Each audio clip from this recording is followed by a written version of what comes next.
Good morning, എല്ലാവർക്കും നമസ്കാരം. രത്നാരാജ് ബ്ലോഗിൻ്റെ പുതിയൊരു വീഡിയോയിലേക്ക് സ്വാഗതം. ഞാനിന്ന് മുതിര വേവിക്കാൻ പോകുക. അതായത് നമ്മൾ പച്ചവെള്ളത്തിൽ രാവിലെ തന്നെ ഇട്ട് വെച്ചു മുതിര.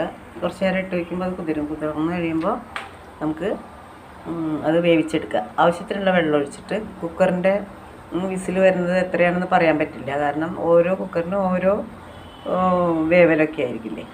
അതുകൊണ്ട് ഞാനിപ്പോൾ ഒരു 6-7 വിസിൽ വന്നിട്ടുണ്ട്.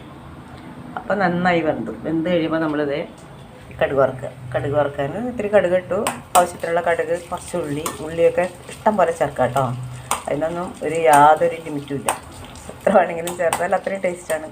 അപ്പോൾ കടുക്, മുളക്, വറ്റൽമുളക്, കറിവേപ്പില ചേർക്കാം. പിന്നെ പച്ചമുളക് ഇട്ട് ഞാൻ കേട്ടോ. പച്ചമുളക് ആവശ്യത്തിനിടുക. എരിവ് അനുസരിച്ചിട്ട് എരിവ് നോക്കിയിട്ടൊക്കെ ഇടുക. ഇത് ഉള്ളി നല്ല ബ്രൗൺ കളറാവട്ടെ കേട്ടോ. അതായി കഴിയുമ്പോൾ നമുക്ക് എന്ത് ചെയ്യാം, ഇത്തിരി തേങ്ങ ഇടാം. ഉപ്പ് ഞാൻ ഇതിലിട്ടിട്ടുണ്ട് കേട്ടോ. ഉപ്പിട്ടിട്ടുണ്ട്. ഇതിൻ്റെ വെള്ളം ഇതിൽ വെള്ളം കിടക്കുന്നില്ലേ, ഇത് ഷുഗർ പേഷ്യൻസിനൊക്കെ വളരെ നല്ലതാണ് ഇത് കുടിക്കുന്നത്. മുതിര തന്നെ നല്ലതാണ്. ആഴ്ചയിൽ ഒരു ദിവസം, അല്ലെങ്കിൽ മാസത്തിലൊരു ദിവസം, അല്ലെങ്കിൽ 2 ആഴ്ച കൂടുമ്പോൾ ഒരു ദിവസമൊക്കെ നമുക്ക് മുതിര തോരനും കഞ്ഞിയൊക്കെ ആക്കുകയാണെങ്കിൽ വളരെ നല്ലതാണ്. കഞ്ഞിയാണ് ഞങ്ങൾ കുടിക്കാൻ പോണേ.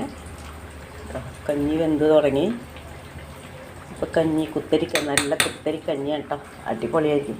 കഞ്ഞി, മുതിരത്തോരൻ, തേങ്ങ ഇടാനും വേണ്ടിയിട്ട് ഞാൻ വെച്ചിട്ടുണ്ട്. തേങ്ങയൊക്കെ എത്രയാണെന്ന് അളവൊന്നും ഞാൻ പറയുന്നില്ല, ഇഷ്ടമുള്ള അത്ര ഇടാം.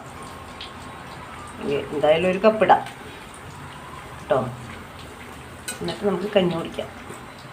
ഇനി ഞങ്ങൾക്ക് കഞ്ഞിയാണ്, പപ്പടമില്ല. പപ്പടം തീർന്നുപോയി. പപ്പടമാണ് എനിക്ക് മെയിൻ വേണ്ടത്. പക്ഷെ പപ്പടമില്ല, തീർന്നുപോയി. ഇനി വാങ്ങിച്ചിട്ട് വേണം. പിന്നെ പിന്നെ കടുമാങ്ങയുണ്ട്. കഞ്ഞി റെഡി. നമ്മളിതാ കഴിക്കാൻ പോവാണ്. കടുമാങ്ങക്കറി, പിന്നെ മുതിരത്തോരൻ, കഞ്ഞി, നെയ്യ് ചേർത്ത കഞ്ഞി. പപ്പടമില്ല. ഇതാ ഒരാളിവിടെ കാത്തിരിക്കുന്നുണ്ട്, അവനും വെക്കാറുണ്ട്. Okay, thanks for watching my video.